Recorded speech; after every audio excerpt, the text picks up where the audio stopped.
Throughout history, humanity has never stopped fighting not only to defend its lands but to prove its intelligence, courage, and will to survive. Every battle carries untold stories, bold strategies, fatal mistakes, and moments that change the course of the world. Here on Military Tactics Channel, we revisit those pages of history to understand why sometimes a single decision can create a legend. Let's begin today's story. April 1945. While the world watched Berlin burn southeast of the capital, an entire German army was being systematically erased in a meticulously engineered slaughter. The Berlin-Dresden Autobahn became a literal highway of death, a wide concrete strip where German tanks, trucks, and civilian carts made desperate suicidal dashes across open ground, only to be obliterated by Soviet armor positioned on the opposite side. This was the Battle of Halbe, 9 days of hell, where over 80,000 men and thousands of civilians were funneled into a perfect kill box. A multi-layered meat grinder of pre-sighted artillery minefields and armor, from which there was almost no escape. On April 16, 1945, massive artillery barrages erupted along the Silo Heights. 2 Soviet fronts launched the final assault on Nazi Germany with overwhelming force. Marshal Georgy Zhukov's First Belarusian Front attacked from the east. Marshal Ivan Konev's First Ukrainian Front swept north from the south. Within days, Zhukov shattered German defenses at the Silo Heights. Konev broke through south of Frankfurt and Der Oder. By April 20th, Soviet tanks were already rolling through Berlin's outskirts. But the real trap wasn't Berlin itself, it was what happened southeast of the capital. As Zhukov pushed westward and Konev swung north, their forces moved with devastating speed. The pincers closed by April 25th, creating a pocket around the town of Halbe that would become one of history's most concentrated killing grounds. Caught inside was the entire German 9th Army, the 11th SS Panzer Corps, 5th SS Mountain Corps, 66th Panzer Corps, remnants of the 4th Panzer Army, Waffen-SS units, including the elite SS Division Nordland hastily, conscripted Volkssturm militia, and between 10,000 and 30,000 terrified civilians fleeing westward with whatever they could carry. 80,000 men and thousands of refugees, all trapped in a shrinking pocket with catastrophic logistics. War diaries reveal ammunition rationed to just a few rounds per gun. Fuel shortages immobilized the once fearsome Panthers and Tigers tanks that could dominate any battlefield now sat abandoned out of gas. Food supplies had nearly vanished entirely. This wasn't an accident. The Soviets had orchestrated this encirclement with surgical precision, transforming operational art into industrial-scale destruction. At the center of this nightmare stood General Theodor Busse, commander of the 9th Army, staring at maps that showed an impossible situation. From the Führer bunker in Berlin, Hitler's orders were explicit: attack, north, relieve the capital, save the Reich. Busse knew the truth. Those orders were pure fantasy, a delusion born of a dying regime. The only rational move was west toward General Walter Wenck's 12th Army and a potential surrender to the Americans rather than the vengeful Soviets. But could he defy the Führer? And even if he did, could 80,000 trapped men break through a Soviet meat grinder specifically designed to annihilate them? In the Führer bunker, Hitler's finger jabbed at maps that bore no resemblance to reality. His orders to General Theodor Busse were explicit: the 9th Army would attack north, relieve Berlin, save the Reich. But southeast of the capital, Busse stared at a different map, one showing 80,000 men trapped in a tightening noose, their fuel tanks nearly empty, ammunition reduced to a few rounds per gun, and thousands of starving civilians, clogging every road. This was the ultimate impossible choice: obey the Führer's suicidal fantasy or commit the unthinkable defiance. Attack north into the full weight of Marshal Georgy Zhukov's First Belarusian Front, or break west toward General Walter Wenck's 12th Army and the distant hope of American lines instead of Soviet captivity. Busse's objective shifted to breaking out westward. Between April 24th and May 2, 1945, the 9th Army would attempt to escape the trap. 9 days, that's all they had. What emerged from the collapsing pocket wasn't an army. It was a desperate exodus. Wehrmacht regulars from the 11th SS Panzer Corps and 5th SS Mountain Corps, mixed with Waffen-SS units including the SS Division Nordland. Volkssturm militia clutched obsolete rifles. Hastily formed Kampfgruppen were cobbled together from shattered formations. Behind them came the chaos that would doom them, between 10,000 and 30,000 civilians.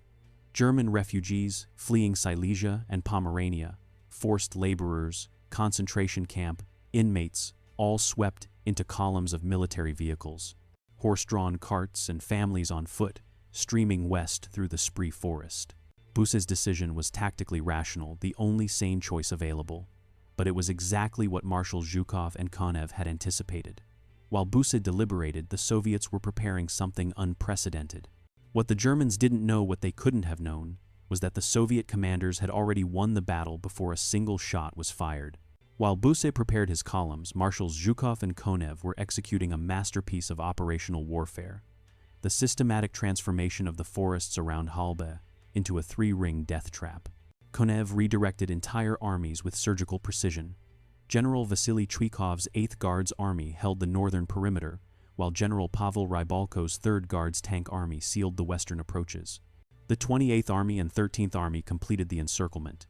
But this wasn't reactive defense, this was pre-planned extermination.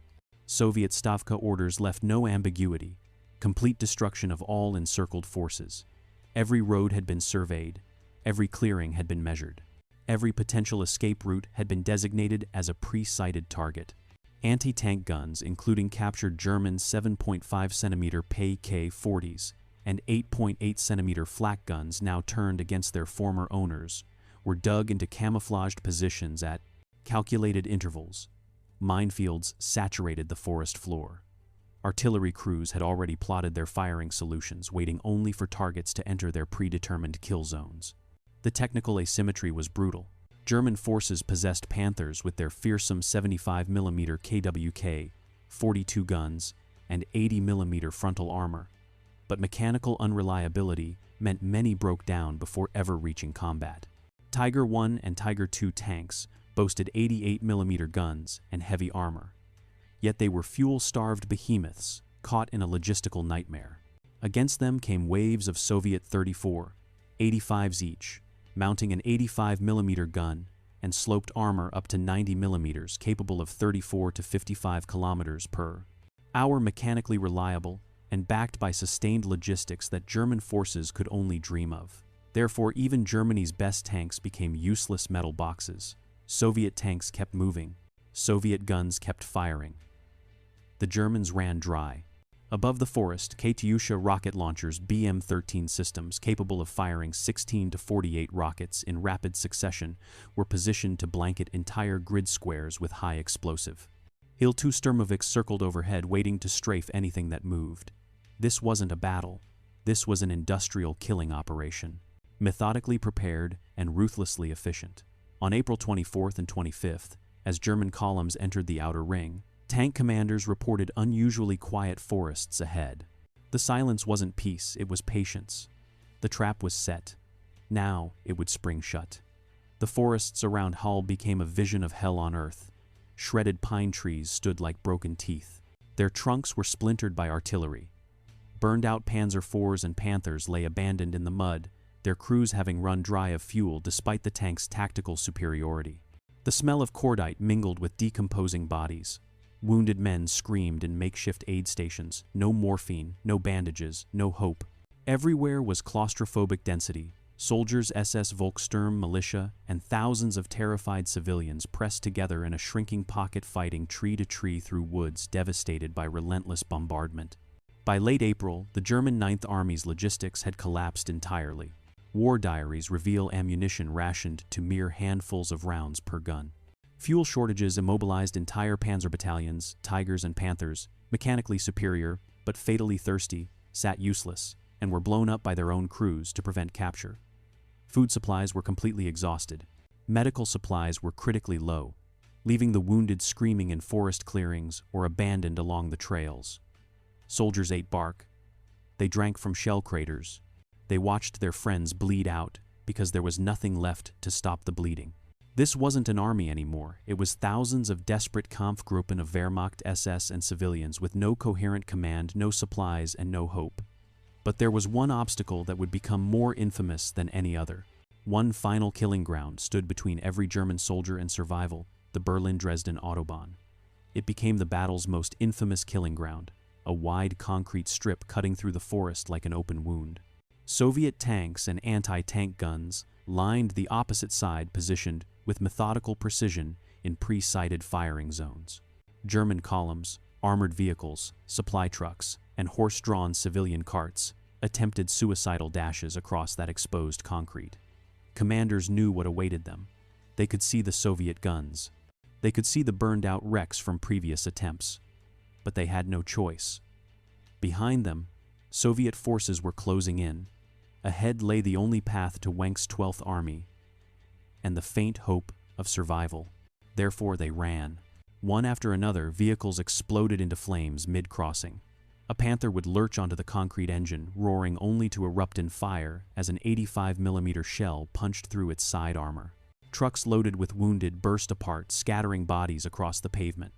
Horse-drawn civilian carts, families clutching children and their few remaining belongings, were caught in the open and systematically destroyed.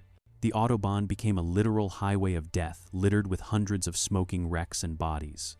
Soviet gunners no longer needed to aim carefully. Anything that moved on that concrete strip was a target, and anything that stopped was already dead. Civilians died alongside soldiers. Women clutching infants were cut down in the crossfire. Elderly refugees who couldn't run fast enough were left behind, their bodies adding to the growing piles. Children were separated from their parents. In the chaos, some made it across alone, others didn't make it at all. Between 5,000 and 10,000 civilians died during those 9 days. Many perished on the Autobahn. Many more died in the forests caught between Soviet artillery barrages and German defensive positions, or simply executed in the chaos. This was no longer a military operation, it was a humanitarian catastrophe of staggering proportions. The Soviets maintained their operational efficiency throughout, while German forces disintegrated into chaos. Chuikov's 8th Guards Army and Rybalko's 3rd Guards Tank Army coordinated relentless attacks despite the immense challenges of their rapid advance. Their superior logistics enabled continuous pressure armor units, cutting off escape routes, artillery crushing any concentration of resistance. Soviet commanders received constant intelligence updates, adjusting firing solutions in real time. They repositioned armor to block new breakout attempts and maintained communication across multiple armies, ensuring that no gap ever opened in the encirclement. This was textbook late-war Soviet operational art: overwhelming firepower, sustained momentum, zero mercy. But the Germans kept fighting.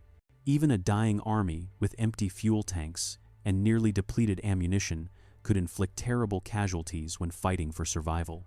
Soviet forces paid heavily for their victory, between 20,000 and 25,000 killed, and another 60,000 wounded. Every forest clearing became a killing ground for both sides. Every attempt to close the pocket cost Soviet lives. The difference was simple: the Soviets could replace their losses, the Germans could not. On May 1st and 2nd, Soviet forces launched their final assaults. The last desperate German groups, perhaps a few thousand survivors, attempted to break through in small, scattered clusters. Most were killed or captured within sight of Wenk's lines. By May 2nd, the 9th Army had ceased to exist. The few who made it through looked like ghosts, small groups of German soldiers, sometimes only a dozen men, staggering across the final stretch to Wenk's 12th Army lines between May 1st and 2nd. They emerged from forests that had become killing grounds.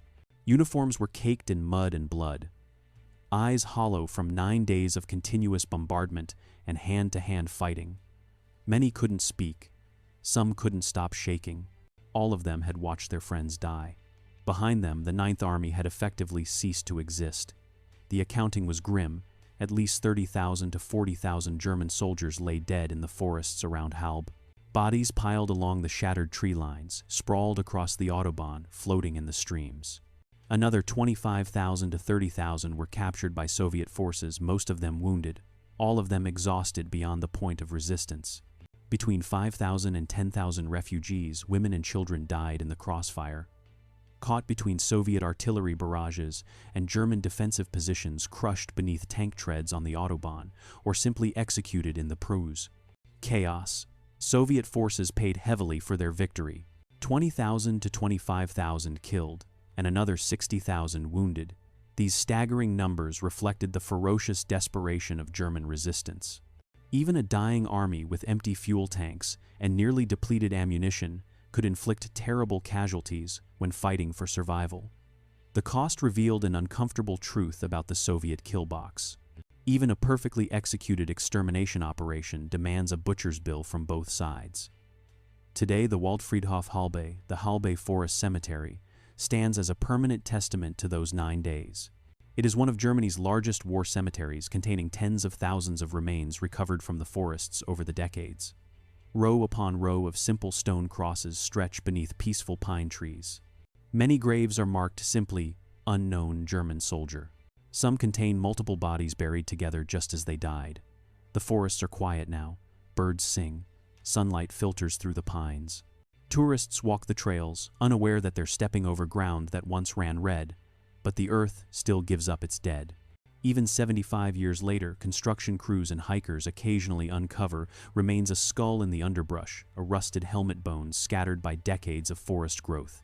Each discovery triggers a careful excavation, a forensic examination, and often a burial at Halbe with full military honors for a soldier whose name was lost in the chaos of those 9 days. The Battle of Halbe epitomized the Eastern Front's brutal endgame, not strategy or objectives, but annihilation and survival. General Buss's rational decision to break west was doomed before it even began.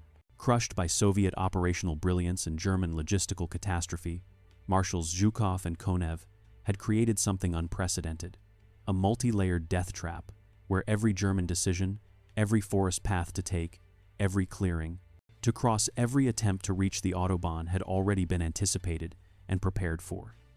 The Ninth Army wasn't defeated in battle. It was processed through an industrial killing machine, systematically destroyed by overwhelming Soviet material superiority, sustained logistics, and ruthless operational coordination. The Ninth Army's path to freedom became its grave.